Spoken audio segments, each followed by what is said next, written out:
Hello, everyone. Diana Rankin here, and we have an interesting topic this afternoon. That uh, I've, actually, it's one of my questions. I'm sure by now all of you know we had another school shooting this week, and it's heartbreaking. And so, my question is to Philip to help us understand this. What's going on here? And that's what we're going to look at. We'll, of course, also get a message from one of my books, The Master's Book of Answers by Phillip for everyone. We'll get that message. And because some of you have asked, I will want to tell you, I do have gift certificates. So if you would like to order a gift certificate for someone in your life for the holidays, we can say Merry Christmas, we can say Happy Holidays, we can be more generic, and we can say Happy Hanukkah. It's up to you. So if you would like to order, just go to my website. The information is below, and we will get a gift certificate off to you. Hello, Joanne. So good to see you. And if I don't see you, I probably won't see you in Columbus. I may. I'll be in Columbus, by the way, at the Reiki Center coming up in December. And then we will be doing also, and I'm going to try to do that probably even every month. We'll try for a while. Starting in 2022, we are going to do Zoom Sacred Circles. And Joanne always joins us for the June Sacred Circle. So it's good to see you live here today. So we're going to go ahead and get started. This is not an easy subject. It's a difficult subject to go over, but I think it's an important subject. So I put everyone's questions aside that's in the queue and went forward with my question, which is help us understand the school shootings and senseless violence of kids killing kids. When I wrote this out, I remember there have been 29 school shootings this year alone. In 2021, it's not the end of the year yet. We've already had 29 school shootings. And Joanne says, yay, I love Sacred Circle on Zoom. So we are going to go forward with that. To sign up for it, check the email below. I want to also say, if you're on my Facebook page, I'm going to put up, I'm sorry, let me start over. If you get my newsletter, which is free, by the way, if you get my newsletter, then you should have gotten it Friday morning. And if you did not get it, check your spam file, because for some reason it's going in spam for some people. And I don't know what's going on with the sender is through constant contact. So I'll have to contact them and say, what's going on here? But anyway, I gave you in the newsletter, there are 12 ways that we can help stop the violence, or we can help heal some of this violence. And Phillip gives us some more ways here. And I want to get started because it is kind of long. And also, interesting enough, I like to read my old journals. I think I'm on 180 blank books that I've turned into journals. And I like to go back and reread them. And in this other piece I'm going to hold you, it's about healing the whole world. And that I wrote in 2008. And it's a couple of paragraphs, but I think it's important to read that as well. So here's it's not really a question, but here's what I asked Phillip. Help us understand the school shootings and senseless violence of kids killing kids. When I wrote that, it was the school shootings that triggered it, but I'm also thinking of kids in some of the urban areas. Kids are killing kids. What is going on? Okay. And Judy says, hi, Diana. Things in the U.S. are sometimes too late for me here in London, but the Sacred Circle sounds wonderful. Thank you. And I get that. I really do. I have clients from all over the world, and we set up Zoom. And the hardest thing for me is figuring out the time difference. Yesterday, I'm trying to set one up that's a 12-hour time difference, and usually it's more like 5 or 6. But I have several clients in Asia, others in the Middle East, others in Europe, of course. And that I understand fully, Judy. So thank you. I don't. What Sacred Circle is I tell a story and then we do a meditation. Then everyone who wants gets a little reading from Spirit, and those are always teaching moments that everybody gets to gain from everybody else's readings. And I do keep the numbers down on that. I'm not sure if I'm willing to set it up in the middle of the night to help. I probably should not be so selfish, right? But anyway, not yet. I'm not going to set it up, Judy. Sorry. And I sure understand why you don't stay up all night to join Sacred Circle. But you never know what's going to happen. Okay, anyway, here we go. Phillip says, of course, the obvious answer is the U.S. has a gun violent energy and political aggressors who promote guns and violence. Of course, the obvious answer is the U.S. has a gun violent energy and a political aggressors who promote guns and violence. However, let us look deeper before dismissing the issue.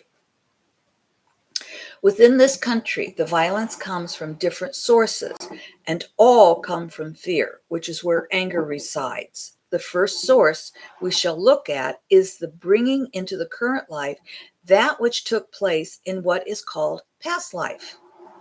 When looking at the shooter's soul history and that of the victims, we see enemies of wars, for example.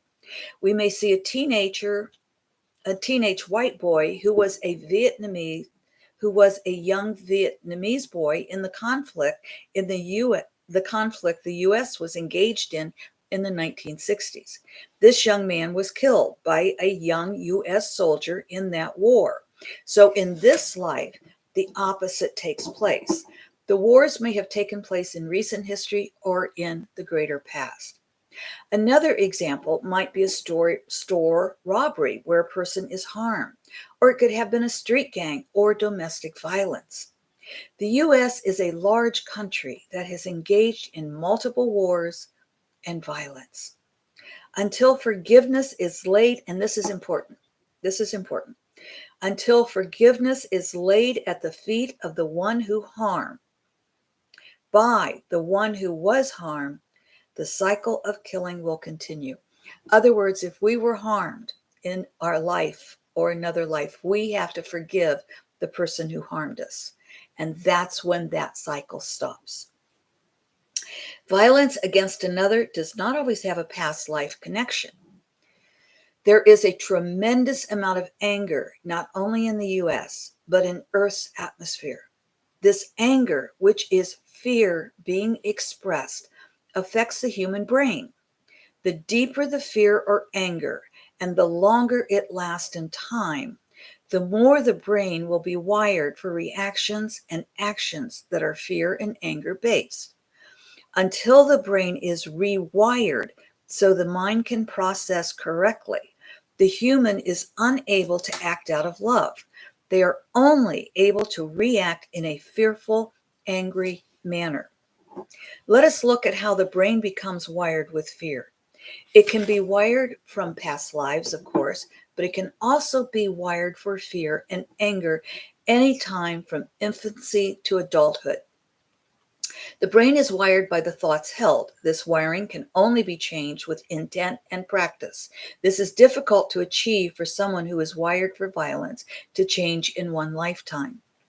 The wiring comes about through external conditioning that is then internalized. Once internalized, the conditioning is complete, and the thoughts governing the actions continue to increase in violence. At this time, rational thought does not exist.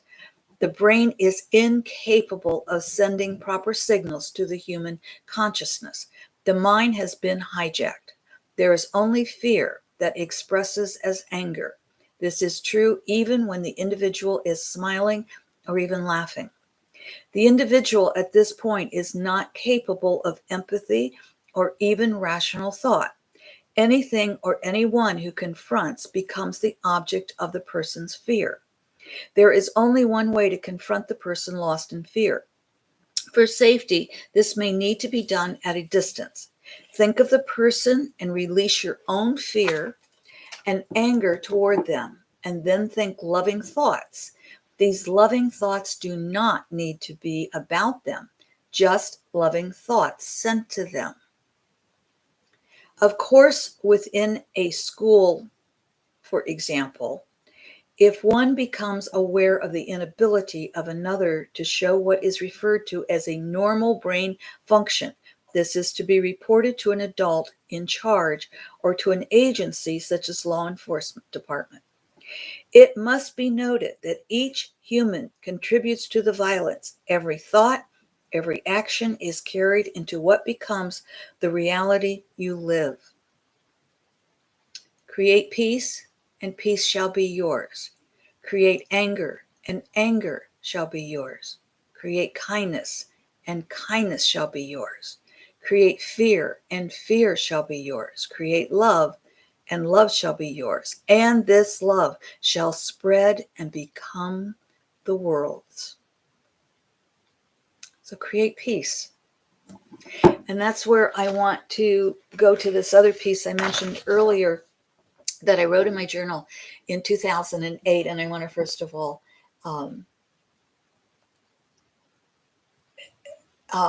from Judy, she's saying, no, don't do it in the middle of the night.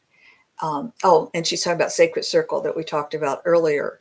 And Annika, welcome. So good to see you. Thank you, Judy. Probably won't do Sacred Circle in the middle of the night because I really wouldn't be very good at it. Probably fall asleep on you. Although I didn't get a lot of sleep last night. I only got a couple of hours. So I should be taking a nap, but I am wide awake today. Okay, this is something I wrote about healing the world, and it seems to go along with what Phillip is saying here. And what I found interesting, that what Phillip was saying, it doesn't surprise me, but I found that very interesting, that if the brain, and this also explains to me occult, that literally the thoughts are changing the brain's wiring, so to speak.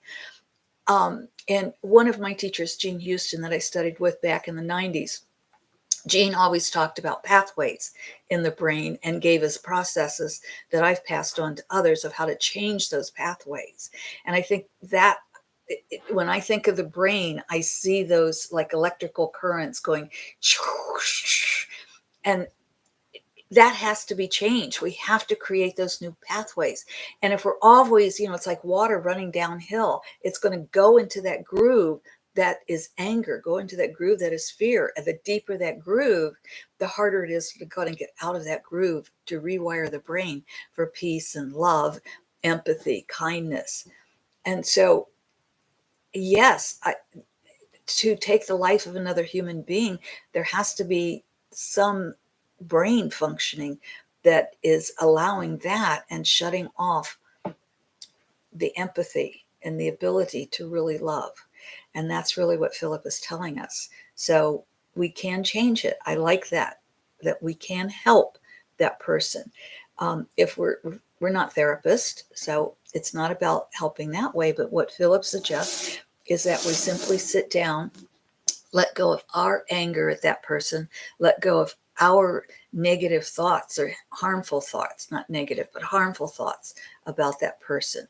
So let go of our fear, our anger, and then start thinking of beautiful thoughts. And they don't have to be about that person, but start thinking of sunsets and sunrises and beautiful flowers, and keep that person in mind as you're doing that. And that in itself will help that person's brain, if they're open to it.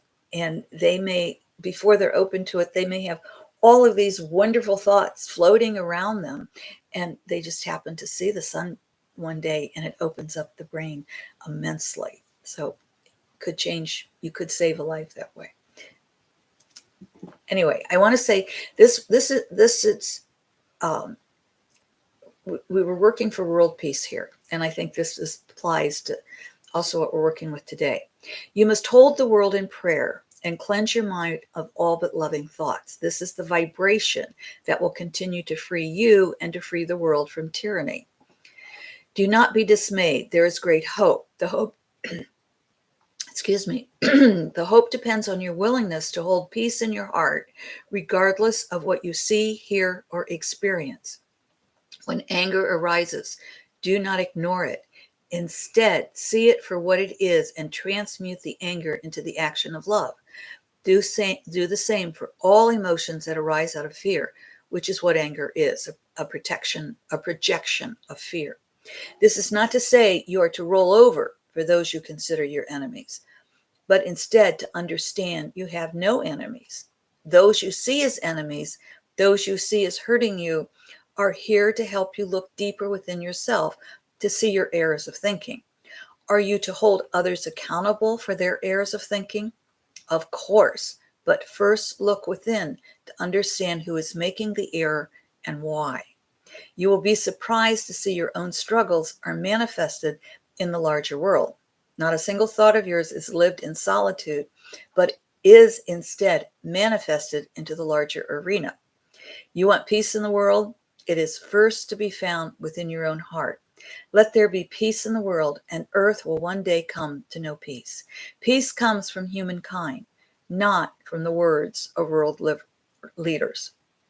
Peace comes from humankind, not from the words of world leaders. I just felt that was something that needed to be repeated there. Let's get a message from Phillip, shall we? The Master's Book of Answers by Phillip. And I want to just remind you that Phillip does say, keep yourself safe. And you'll always hear me say, love is an active verb. And being kind, being compassionate, being loving does not negate stop. If somebody is abusing you, you must hold their feet to the fire. Or not literally, please, not literally.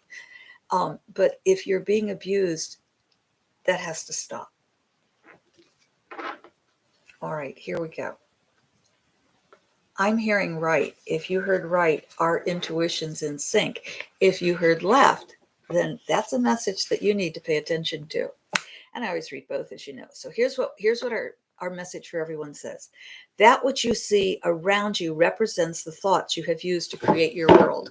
Imagine that. You know, it never ceases to amaze me how our message from the Master's Book of Answers always corresponds to the question and answer that we've asked Phillip. So again, that which you see around you represents the thoughts you have used to create your world. And on the left, you can give away only that which you possess. You can give away only that which you possess. You know, I liked what Phillip said about it, helped me understand that the U.S. has had a lot of wars. And with all of those wars, that energy of war is still there, even though with peace, the energy of peace also comes. But we have a lot of anger, and that anger builds up, and that helps that brain create what's being created. One of the questions when I was writing this that went through my mind that I was asking Phillip is he said from infancy through adults, the brain can be being wired for anger and fear. And of course, I thought about if the parents have guns and they're angry, the kids are going to most likely follow into that pattern. And so I wondered about what about before the baby is born, where it's still a fetus. And I thought about that. And of course, in other conversations I've had with Phillip, I've learned that the child and the soul comes into the body anytime from conception until after birth. So the soul or the spirit of that being that we become is not necessarily in the body before birth, or excuse me, yes, before birth, while the mother's pregnant. And it may be, it may not be, it may be after birth. And I think that's why he's saying infancy. So anyway, but certainly the child, the baby in the mother's womb is picking up her energy, as well as the father, the donor's energy, the father or whomever the sperm is from, and the ancestors' energy. And so it's really just, we are all connected, folks. We really are. And if we go back in ancient history, we'll find out genetically we're even all connected. So that makes it a little bit easier to love our enemies, so to speak. Anyway, I've got to let you go because I don't want to make this too long.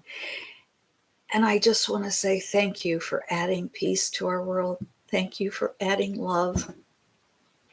We so need it. And hold in prayers those families who have just lost their children and their friends. This is not an easy time. This is probably the hardest time of the year. Not that there's ever any time that's easy to lose a loved one and a child. Can't even imagine. But sometime during the holidays, it seems even more difficult. So hold them all in your prayers. Thank you. And thank you. Thank you so much, Judy, for reminding me. Judy says, please, everyone, remember to hit the like button. Oh, yes. Thank you. I appreciate you reminding me to remind everybody. All right, my friends. Thank you. And hello, Judith. And Judith says that her youngest daughter's soul did not enter until about 2 months after birth. And honestly, that's fairly common from what Phillip tells me. And VP says, thank you, Diane and Phillip. Thank you all. I'm so grateful for you. You're the ones who keep me doing this. And I want to say it gets easier, but not really. So send in your questions. You can post them below. You can email me. And again, if you care for if you want to give somebody a present, I do have gift certificates for readings. So that's up to you. But keep in touch. And I will put it again. If you didn't get the newsletter, look in your spam folder. Let me know. The newsletter is free. If you're not getting it, go ahead. If you haven't signed up for it, go ahead and sign up. And I will put out in my blog, I will go ahead and publish the 12 things that we can do to help create world peace, or to help create peace in our world, or I think it was to stop the shootings. And I will put that out as a blog in addition to the newsletter, which is basically a blog. All right, my friends, thank you so much for being with me today. Thank you for holding me, and a happy Hanukkah. It ends, I think, tomorrow or Monday. So tomorrow from the date of this, which is I think the 49th week of the year, and it is December 5th through the 11th, which I forgot to say. I love you. Thank you for being here. Thank you for receiving this love. And thank you for the love you send me. Until we meet again. By the way, if you haven't seen the monthly predictions for December, they are out. Go check it out. Love you.